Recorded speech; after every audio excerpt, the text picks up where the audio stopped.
Bismillahirrahmanirrahim. Assalamualaikum warahmatullahi wabarakatuh.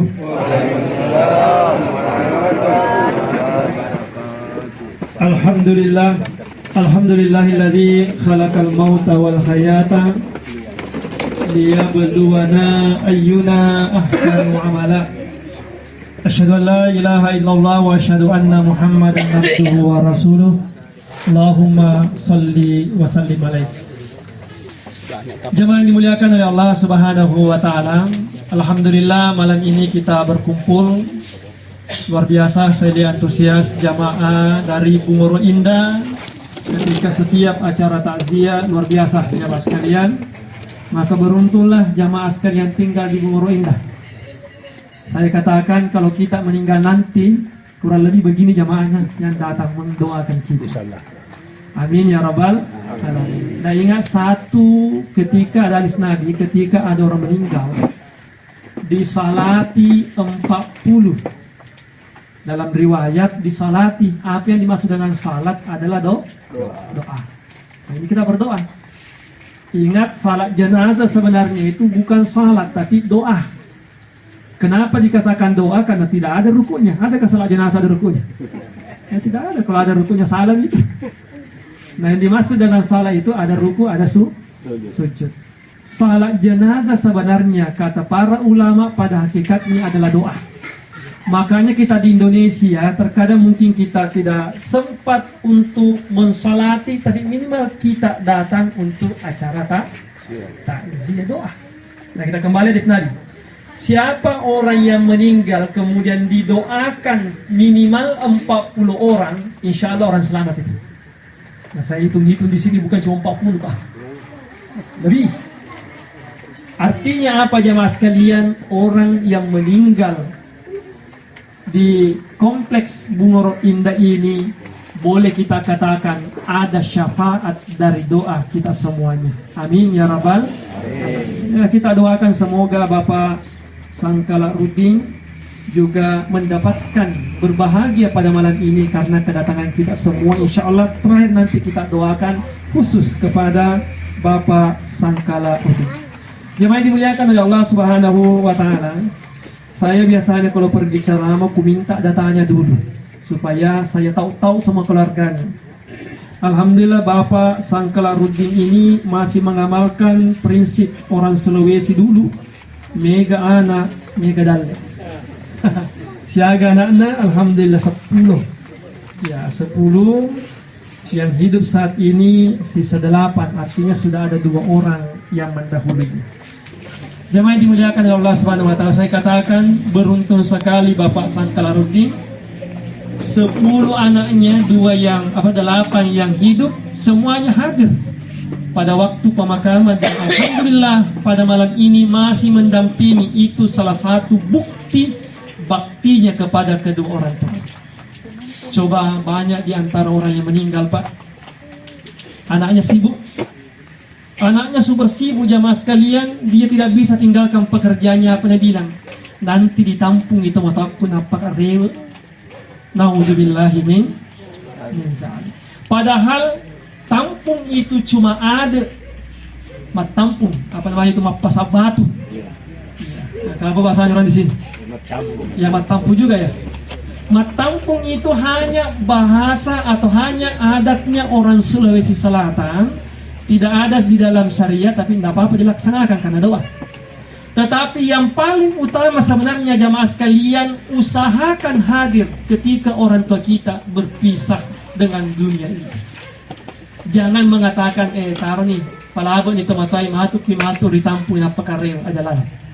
Kenapa jamaah sekalian? Yang diharapkan orang tua tak kedatangan sebelum dia dimasukkan ke liang. Kaum muslimin yang dimuliakan oleh Allah Subhanahu wa taala. Kembali lagi saya katakan, kita berdoa semoga seperti Bapak Sangkala Ruding, semoga anak kita nanti insyaallah menyaksikan ketika kita dimasukkan ke liang lahat. Amin ya rabbal alamin. Kaum muslimin yang dimuliakan oleh Allah Subhanahu wa taala, sebelum saya masuk ke materi inti, saya ceramah biasanya kalau di sini tidak terlalu panjang karena saya tahu ada karyawan yang akan masuk di Ketua Nasab. Ada sebuah doa di mana doa ini tidak ada perbedaan pendapat, ulama pasti sampai kepada orang yang kita niatkan. Yang manakah itu? Kalau Al-Fatihah masih ada perdebatan. Tapi jamaah sekalian tidak ada perdebatan, yaitu selawat kepada Nabi Sallallahu Alaihi Wasallam. Ustaz, kenapa itu selawat? Kan kepada Nabi yang didoakan. Kenapa pahalanya sampai kepada Bapak Sangkalaruddin? Nabi diibaratkan gelas yang penuh. Kita mendoakan kepada Nabi, Nabi bilang Nabi, jangan mau kedoakan ke saya, ambil mi pahalanya kepada Bapak Sangkalaruddin. Makanya bersalawat kepada Nabi, kembali pahalanya kepada kita. Sama kalau mas center kaca. Kaca tidak perlu di center. Tapi ketika Anda center kaca, cahayanya kemana? Kembali. Maka begitulah Nabi Sallallahu Alaihi Wasallam, cahayanya mengalahkan cahaya matahari dan bulan jamaah sekalian. Ketika ada orang memberikan cahaya center, maka cahayanya itu diberikan jauh lebih besar kepada orang yang mendoakan Nabi Muhammad Sallallahu Alaihi Wasallam. Oleh karena itu saya saling nanti selawat. Salawat ini insya Allah semuanya kita peruntukkan kepada Bapak Sangkalaruddin.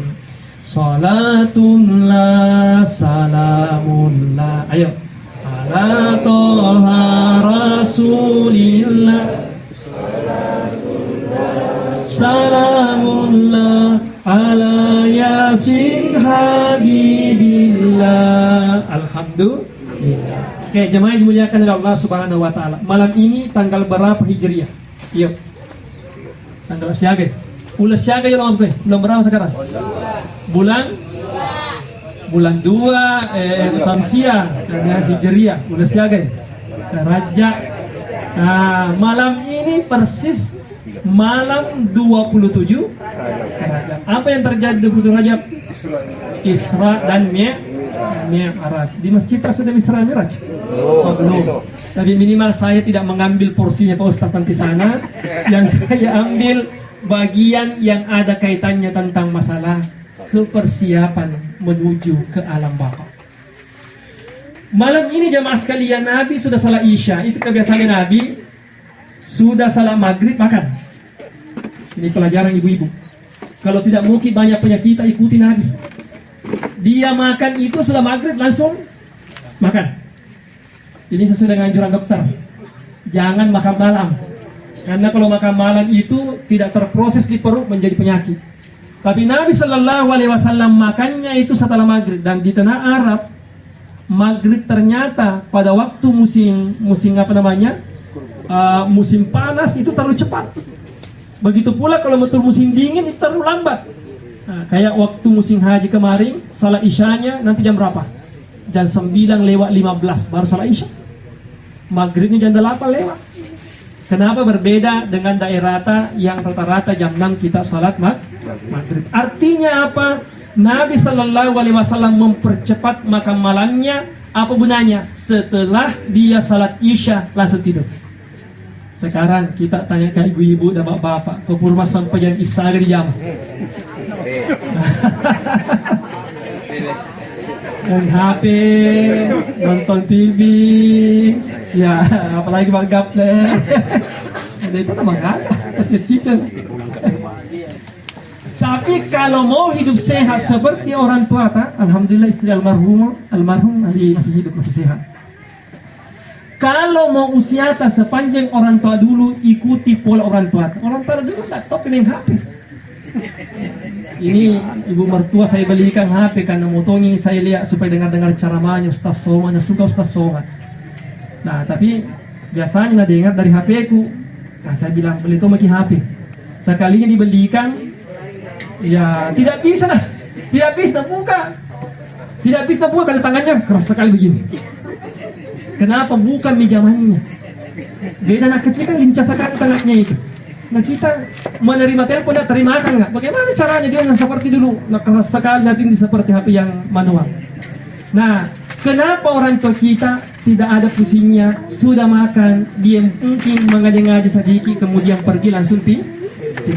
Jadi Nabi Sallallahu Alaihi Wasallam begitu jamaah sekalian, kalau mau sehat ikuti pola Nabi. Jangan terlalu makan banyak malam. Kalau perlu sebelum Maghrib, paling bagusnya setelah salat Maghrib langsung. Kemudian setelah salat Isya, jangan terlalu banyak dilaksanakan, mungkin mengaji sedikit atau boleh hiburan sedikit, kemudian langsung Tidak. Di Nabi SAW jamaah sekalian sudah salat Isya, kemudian dia jalan-jalan ke rumahnya sepupunya yang bernama Ummi Hani. Ummi Hani ini anaknya Abu Talib, saudaranya Ali. Sedangkan Abu Talib saudara dengan Abdullah. Berarti apanya Nabi? Cikalina. Ya, karena Abdullah bapaknya Nabi, Abu Talib bapaknya Ali, kemudian memiliki yang namanya Ummu Hani. Ummu Hani dengan Nabi cikali atau sepupu seciceng. Kemudian apa yang terjadi jemaah sekalian? Nabi pergi jalan-jalan ke sana, dianjurkan itu ziarah-ziarah. Nah, sekarang sudah hilang nih Pak. Kita masih ingat dulu orang tua sudah salat Isya ajak jalan-jalan ke rumahnya keluarga. Nah, sekarang jarang nih Pak. Nanti kita ketemu arisan. Yang kedua menikah. Kemudian yang terakhir adalah orang yang meninggal. Itu mana sekarang Pak kita ketemu. Yang penting kita sering berjamaah, pasti ketemu dengan masjid jamaah yang ada di masjid. Tapi jamaah kembali ke kisah ini jamaah sekalian, dianjurkan untuk ziarah. Seperti Nabi SAW, dia pergi jalan-jalan ke rumah sepupunya. Nabi tidur ya mungkin dikasih teh, dia baring-baring. Setelah dia baring jamaah sekalian, tiba-tiba dikasih bangun. Jadi seakan-akan itu atapnya rumahnya Ummi Hani terbuka langsung ke langit. Nabi mengatakan, saya mimpi atau tidak ini? Dibuka matanya, dilihat seakan-akan penglihatannya tembus langsung ke Lauhil Mahfuz. Melihat langsung tempat singgasananya Allah Subhanahu wa ta'ala. Ar-Rahmanu istawa 'alal arsy. Ar-Rahmanu istawa 'alal arsy. Allah Subhanahu wa ta'ala berduduk bersinggasana di atasnya arsy. Ini lihat. Lalu Nabi SAW ketika dia duduk, ini tidak mimpi kayaknya. Ternyata bukan mimpi. Kemudian setelah dia bangun, lanjut lagi tidur. Kemudian dibangunkan lagi, bangun lagi, dia lagi di atas. Dibangunkan ketiga kalinya, kemudian bertemulah dengan seorang malaikat punggawanya sama malaikat, yaitu malaikat Jibril. Ketemu dengan Jibril, Nabi SAW dikatakan, Muhammad, kamu tidak mimpi, maka pergi ambil wudhu dengan air Zam-Zam. Karena rumahnya Ummi Hani berhadapan dengan sumur Zam-Zam jamaah sekalian. Nah, sekarang sudah menjadi hotel Grand Zam-Zam itu. Ya, hotel yang berbintang di situ, bagian situ di rumahnya. Kemudian setelah itu jamaah sekalian, lalu Nabi SAW dinaikkanlah di sebuah binatang yang bernama burak. Saya singkat saja. Kemudian Nabi ketika naik di burak itu, lalu Nabi mengatakan, saya tidak pernah melihat binatang yang secepat yang saya naiki pada malam ini. Di dalam perjalanan jamaah sekalian, seperti hanya kita mungkin pesawat sekarang, dulu belum bisa digambarkan, belum ada pesawat. Jadi seperti pesawat, dia lihat semua orang di bawah. Yang pertama dilihat oleh Nabi SAW ada kaitannya tentang masalah persiapan kematian. Ada yang diketemukan Nabi SAW, nenek-nenek tidak ada giginya. Ya, rambutnya kelihatan tutup kepalanya, tapi kelihatan rambut putihnya. Kemudian belakangnya yang biasanya tegak cantik, kemudian sekarang sudah membungkuk, dipaksakan tidak bisa Pak. Maka biasa ada orang begitu yang sudah terlalu tua, membungkuk jemaah sekalian, kemudian dia tidak bisa jalan kecuali menggunakan tongkat. Maka ketika Nabi SAW melewati nenek-nenek ini, kemudian dia balik kepada Nabi SAW, kemudian mukanya dia dalam keadaan bentuk bermuka masam, artinya macam cengiru. Lalu Nabi SAW bertanya kepada pendampingnya, yaitu malaikat Jibril, man hadhihi ya Jibril, siapakah itu nenek-nenek ya Jibril? Berkata Jibril, wahada ibaratu umrud dunya, inilah perumpamaan umurnya dunia yang usianya yang begitu tua, diumpamakan seperti hanya nenek yang sisa menunggu ajalnya datang. Nabi SAW meninggal jamaah sekalian berapa tahun sampai detik ini? Tahun berapa Hijriah sekarang? Ayo, yang anak-anak dulu. Tahun berapa Hijriah? Ada yang tahu tahun Hijriah?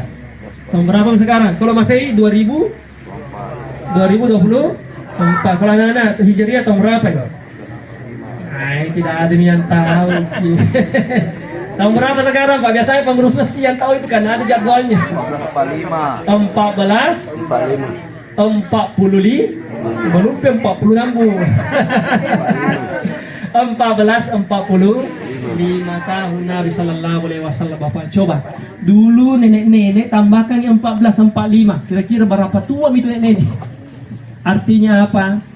Kiamat benar-benar sebentar lagi datang kepada kita semua.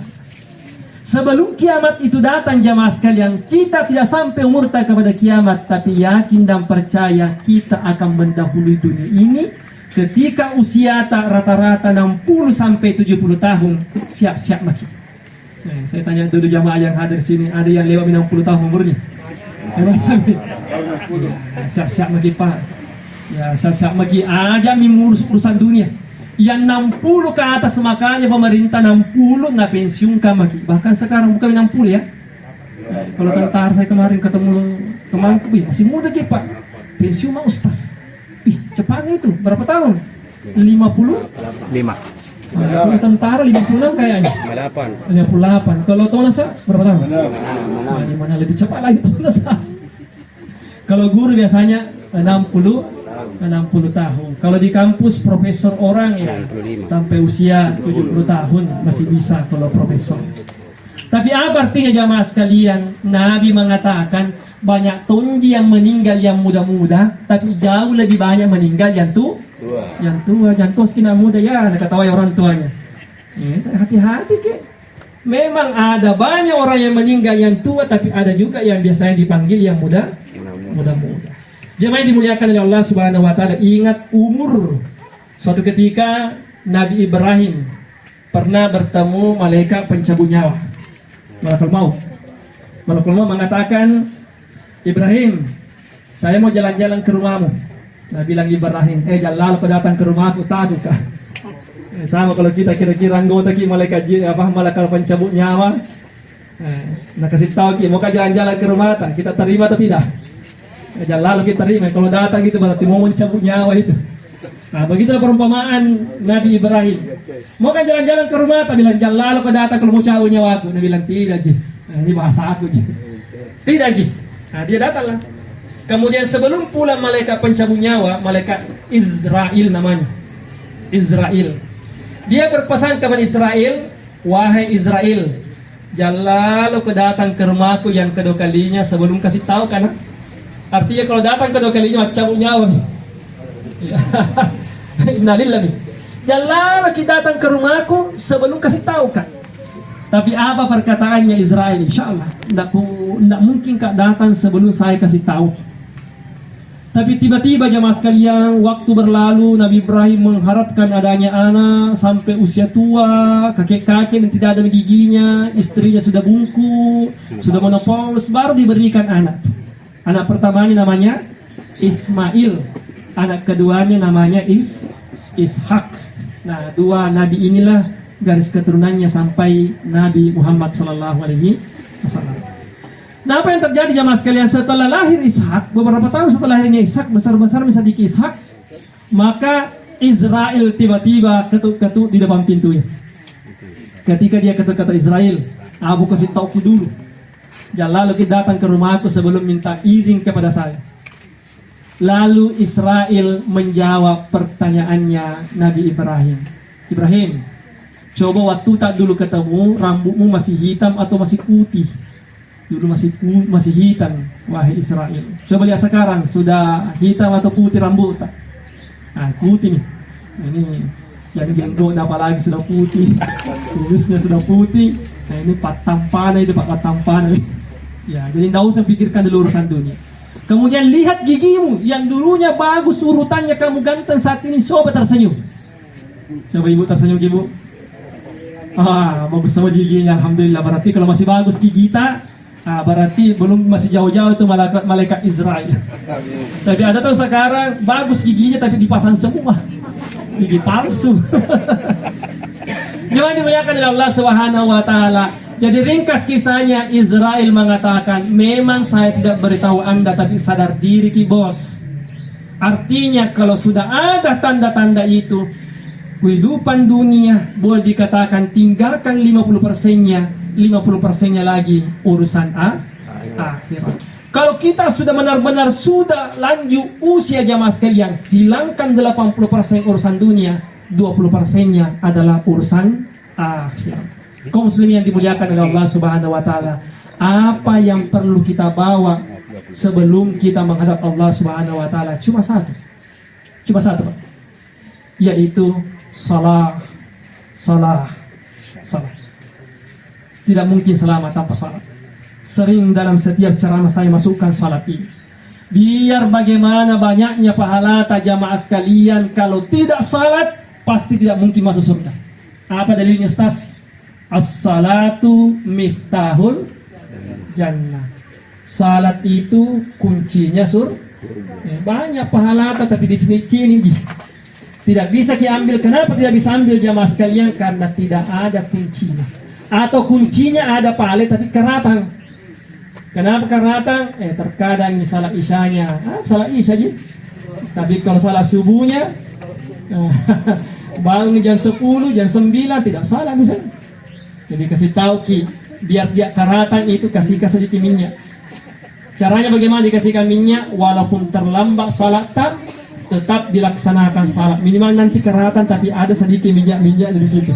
Walaupun terlambat bangun, tetap bangun, tidak usah langsung cerita, ambil air wudhu, kemudian langsung salat subuh. Dengan catatan niatnya bukan lagi adaan tapi ini pelajaran fikih nih. Bukan lagi adaan tapi qada. Coba kita baca niat salat subuh.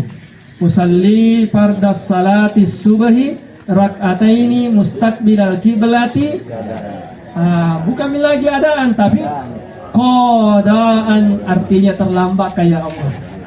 Jadi biar itu menjadi minyak supaya tidak keratang, masih bisa dipakai nanti di akhir kemudian.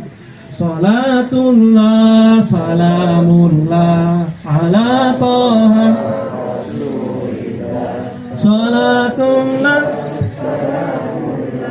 ala yasin habibillah. Alhamdulillah. Jadi ini pesan pertama, usia. Ya, mengerti ki umur tabu ya, mengerti ki umur tapa. Kalau sudah lanjut usia, isi maki saf-saf yang ada di masjid. Makanya yang anak muda, salah satu yang nanti paling bagus tempatnya di padang mahsyar bukan orang tua, tapi anak muda. Kenapa orang tua? Memang wajar dia masuk di dalam masjid. Tapi kalau ada orang tua, saudara, putih rambutnya, tidak ada giginya, azan di masjid masih gaplek di pinggir jalan. Nah, ini kelewatan ini. Ya, kelewatan ini. Tidak menunjukkan tidak ada di sini. Ya, kita percaya dia di sini karena banyak di jamaah, ya di tempat lain banyak. Tempat lain banyak. Tetapi jauh lebih istimewa jamaah sekalian kalau ada anak muda, masih muda, mestinya dia gaplek di pinggir jalan, tapi dia mengisi saf-saf masjid. Alhamdulillah. Makanya sab'atun yuzilluhumullahu fi zillihi yawma la zilla illa zillu. Ini hadis wajib dihafal di pesantren. Hadis yang panjang. Salah satunya adalah warajulun wasyabun nas'ata fi ibadatillah, yaitu anak muda sejak dia kecil dia selalu mengisi saf-saf masjid. Kaum muslimin yang dimuliakan oleh Allah Subhanahu wa taala, yang kedua dan yang terakhir yang ada kaitannya dengan kematian, persiapan menghadap Allah Subhanahu wa taala dalam nuansa Isra dan Mi'raj. Apa yang dilihat Nabi sallallahu alaihi wasallam jemaah sekalian setelah dia melihat nenek, kemudian dia sampai di Masjidil Aqsa. Dulu Masjidil Aqsa pada masa Nabi sallallahu alaihi wasallam yang kuasai bukan Nabi, bukan Islam, tapi yang kuasai adalah kerajaan Kristen Ortodok kurang lebih 500 tahun. Kerajaan Romawi memperluas wilayahnya, dia kuasai wilayah Palestina dulu. Kemudian setelah itu Nabi Shallallahu Alaihi Wasallam katakan, pemimpin yang terbaik yang membuka Yerusalem, yang membuka Al-Quds bahasa Arabnya, kalau sekarang namanya Yerusalem. Lalu semua sahabat berjuang untuk membuka Yerusalem. Ternyata yang buka adalah khalifah yang kedua, Umar bin Khattab. Setelah itu jamaah sekalian, meninggal Umar, lemah lagi Islam, diambil kembali oleh Kristen Ortodok. Kurang lebih berapa tahun? 300 tahun. Nanti dibuka kembali oleh Salahuddin Al-Ayyubi. Meninggal Salahuddin, lemah lagi Islam, diambil bukan lagi Kristen yang ambil, tapi orang Yahudi setelah perang dunia diberikan tempat oleh Inggris sehingga dia membuat negara di situ. Awalnya sedikit tinggal nebeng, akhirnya dia langsung menguasai sekarang yang tidak diambil hanya wilayah Gaza dengan tepi barat. Tapi yakin dan percaya sebelum terjadi kiamat akan kembali diambil Yerusalem, tapi kalau diambil dekat kiamat. Kenapa? Yang membuka berikutnya adalah Imam Mahdi, dibantu oleh Nabi Isa alaihi. Tinggal berikutnya 40 hari sudah terjadi kiamat. Kaum muslimin yang dimuliakan oleh Allah Subhanahu wa taala. Nabi sampai di wilayah Palestina, dia ketemu dengan bapaknya Nabi Ibrahim.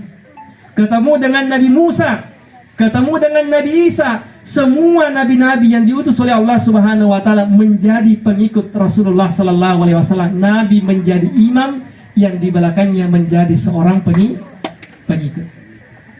Apa pelajaran di sini, Pak? Pelajaran di sini, kalau tidak ada iman rawatibta, maka yang berhak menjadi imam adalah orang yang paling bisa diandalkan untuk menjadi seorang imam. Harus sempurna. Saya minta maaf kalau ada orang, ada masalah penyakitnya, apalagi yang berkaitan tentang masalah tahara, saya minta kalau ada yang jauh lebih bersih, tidak usah dia. Saya berikan biasa orang itu kan dia sudah tak kencing itu. Ya, kasihkan yang jauh lebih mudah. Kenapa? Jangan sampai ada bekas kencingnya di celananya, kemudian kita mengimami kita, tidak sah berjamaah. Kenapa? Karena imamnya ada kotoran yang ada di dalam tubuhnya. Apalagi jamaah sekalian, biasanya ada penyakit itu yang pakai ya tersumbat BAB-nya sehingga dia tidak bisa keluar tanpa mempergunakan kantong. Nah, yang begitu kalau bisa yang ada jauh lebih bagus, yang lebih bagus untuk mengimami kita. Ini pelajaran dari Nabi Sallallahu Alaihi Wasallam. Nabi menjadi nabi yang paling mulia, nabi lain semuanya menjadi makmum. Setelah itu jemaah sekalian, yang terakhir saya sampaikan yang ada kaitan tentang masalah kematian. Nabi Sallallahu Alaihi Wasallam melakukan Mi'raj. Artinya setelah salat kemudian diangkat oleh malaikat Jibril menuju langit pertama sampai ke Lauhul Mahfuz. Di langit pertama jemaah sekalian, cukup ini saja saya sampaikan langit pertama, karena yang lainnya bagiannya Isra dan Mi'raj. Ketemu dengan langit pertama, yaitu seorang nabi pertama, yaitu Nabi Adam alaihi salam. Nabi Adam alaihi salam jamaah sekalian, dia pekerjaannya setiap hari balik kanan, balik kiri, lihat kanan, lihat kiri. Kalau dia menghadap kanan tersenyum, kalau dia menghadap ke kiri cemberut. Lalu apa dikatakan jamaah sekalian?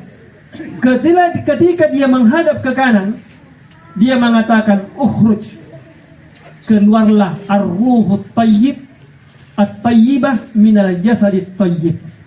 Keluarlah roh yang baik dari jasad yang baik.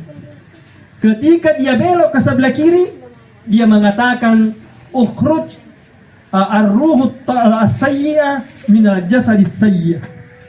Keluarlah rohnya orang yang jelek terhadap tubuhnya orang yang jelek. Inilah dihitung satu persatu jamaah sekalian umat kita. Anak cucunya dia hitung satu persatu ketika ada yang meninggal, ketika dia lewat rohnya. Kita kan diangkat dari bumi menuju ke langit yang ke-7. Makanya kalau ada orang madang, sering saya sampaikan apa yang dibacakan, ya ayyatuhan nafsul mutmainnah irji'i ila rabbiki radiyatan mardiyah fadkhuli fi ibadi wadkhuli, karena roh itu diangkat melewati Nabi Adam di langit yang pertama. Apa pelajaran yang bisa kita ambil di sini jamaah sekalian? Hendaknya alangkah malunya kita cucunya Nabi Adam alaihissalam lewat di sampingnya kakek tak. Lewat di sampingnya orang tua tak, tapi dia tidak membahagiakan nenek moyang kita. Dia cemberut melihat anak cucunya ketika rohnya yang lewat itu adalah roh yang jelek. Tapi alangkah bahagianya kita jamaah sekalian, roh tak, jasad tak ada di dalam kubur, roh tak melewati Nabi Adam alaihissalam. Lalu Nabi Adam mengatakan ukhruj ar-ruhut tayyib tayyibah minal jasadit tayyib. Ya Allah, saya doakan kedua cucuku ini, Bapak Bapak Sangkala Ruding. Ya, saya doakan cucuku ini Bapak Sangkala Ruding, semoga dia menjadi rohnya yang baik karena dia keluar dari jasad yang sering sujud di masjid. Amin ya rabbal alamin. Saya doakan anak cucu saya, masukkanlah dia di dalam surgamu ya Allah, karena setiap harinya dia membayar utangnya, baik utangnya sesama manusia atau utangnya kepada Allah Subhanahu. Nah, sengaja saya singgung sedikit masalah utangnya. Ibu-ibu ini ku singgungin. Tidak ada utang tak, Bu? Kasih besar ke surat, tidak ada, Ji. Utang kita kepada Allah Subhanahu wa taala puasa tahun lalu tidak ada, Ji. Lunas semua, Ji. Lunas. Apalagi yang masih gadis-gadis ini ada semua utangnya tahun lalu itu. Ingat tinggal berapa hari kita puasa nih? Rajab, Sya'ban, 1 bulan nih 3 hari. Tinggal 33 hari. Maka jamaah sekalian yang ada utang puasanya, pas seminggu untuk berpuasa, kasih gabung hari Senin dan Kamis. Ya, sambil membayar puasa qada, kemudian kita juga sambil puasa dapat 2. Ya, jamaah dimuliakan oleh Allah Subhanahu wa taala. Apalagi utang sesama manusia. Ingat, tidak mungkin diterima rota tadi yang tersangka lagi di langit. Mau kita doakan mau kita doakan Nabi Adam. Tapi apa Nabi Adam? Sebenarnya orang rajin pergi masjid, tapi masih ada utangnya yang belum dibayar, masih ada cicilannya. Ya, yang ada cicilannya, Ustaz, bagaimana kalau cicilan rumahku sampai 20 tahun? Kalau begitu meninggal kah? Tidak sampai mirohku, tetap sampai. Yang dimaksud tidak sampai kalau tidak ada bertanggung jawab untuk bayar. Kalau ada yang bertanggung jawab, insya Allah. Yang jadi masalah biasanya, saya minta maaf ibu-ibu, bukan ibu sini ya, ibu yang di sana. Yang biasanya kalau belanja sayur, kalau ibu rumah Pak, jangan khawatir karena ada catatannya. Bahkan kalau tidak diambil nasi tay, beli mobil jangan khawatir, itu pasti terbayar itu. Kenapa? Karena bagus pencatatannya. Yang biasanya tidak tercatat itu kalau yang kecil-kecil. Pergi warung dah cukup uangnya, ambil dulu, besok ku bayar nah. Orenya. Nggak ada catat kan? Biasa nak lupa. Apalagi kalau penjual sayur. Ini aku bilang, kalau mau keluar beli sayur, bawa miki uang. Biasanya keluar dulu pakai handu-handu ji. Nah, bombo di kepalanya. Ambil mie sayur, baru saya bilang besok aku bayar nah. Bagaimana kalau kita meninggal dan tidak ada catatan uang tersebut? Utang banyak, utang sedikit, ketika tidak terbayar, maka yakin dan percaya nyawa kita akan tertolak di sisi Allah Subhanahu wa taala. Nauzubillahi min salatullah salamullah ala toha rasulillah salatullah ala yasin habibillah. Alhamdulillah. Saya kira sudah cukup jamaah sekalian. 2 poin utama yang saya sampaikan tadi, ada kaitannya Isra dan Miraj, tapi juga ada kaitannya tentang masalah kematian. Oleh karena itu saya memohon kepada kita ini yang diharapkan almarhumah, anak muda yang di luar juga, yang mungkin orang tua tidak diterima tapi doa anak muda diterima. Ya, saya bacakan doa, kita cukup mengatakan amin. Semua doa ini kita peruntukkan kepada Bapak Sangkala Ruding dan semua keluarga-keluarga yang ditinggalkan. Ala hadhihi niyyah al-Fatihah. Bismillahirrahmanirrahim. Amin. A'udzubillahi minasyaitonirrajim. Bismillahirrahmanirrahim. Alhamdulillahirabbil alamin, hamdan na'imin, hamdas syakirin. Allahumma salli ala sayyidina Muhammad. Allahumma salli ala Muhammad. Ya Allah, ya Rahman, ya Rahim. Allahumma ghafir Bapak Sangkala Ruding. Allahumma ghafir lahu warhamhu wa'afihi wa'afwahi wa akrim nuzulahu wa wasi' madkhalahu wa ghasilhu bil ma'i was salji wal barad wa nakki minal khataya kama yunakkas thawbul abyad minad danas. Allahumma baddilhu Bapak Sangkala Ruding minal khataya. Allahumma baddilhu daran khairan min darihi wa ahlan khairan min ahlihi. Allahumma kihi Bapak Sangkala Ruding. Allahumma kihi min fitnatil qabri wa azaban nar. Ya Allah, ya Rahman, ya Allah, ya Rahman, ya Rahim. Allahumma ghafir lil muslimin wal muslimat wal mu'minin wal mu'minat al ahya'i minhumul amwat birahmatika ya arhamar rahimin. Ini doa kepada kita semuanya, semoga insyaallah diberikan kesehatan dan bisa memasuki bulan suci Ramadan. Amin amin ya rabbal alamin. Allahumma barik lana fi Rajab. Allahumma barik lana fi Rajab wa Sya'ban wa ballighna Ramadan ya Allah. Wa ballighna Ramadan wa ballighna Ramadan. Rabbana atina fid dunya hasanah wa fil akhirati hasanah wa qina azabannar. Wa sallallahu alaihi walhamdulillahi rabbil alamin. Terima kasih jamaah sekalian. Allahul muwaffiq ila aqwamit thariq. Allahu musta'an wa alaihi tiklan. Wassalamualaikum warahmatullahi wabarakatuh. Waalaikumsalam.